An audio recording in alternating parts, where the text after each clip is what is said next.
10 তারিখের আগের দিনের সাথে মিলে 9-10 অথবা 10-11 দুটা দিন রোজা রাখবে।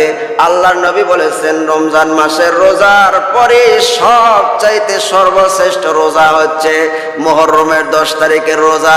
রমজানের রোজা ফরজ হওয়ার পূর্বে মুহররমের রোজা আল্লাহ রাব্বুল আলামিন ফরজ করে রেখেছিলেন। কন্যা সুবহানাল্লাহ।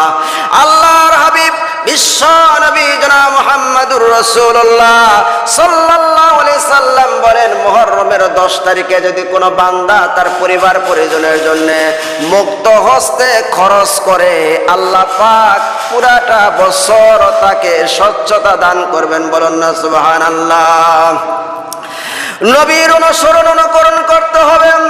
আল্লাহর নবী যেটা করতে বলেছেন সেটা আমাদের করতে হবে। নবী যেটা নিষেধ করেছেন সেটা করা যাবে না, ঠিক কিনা বলেন?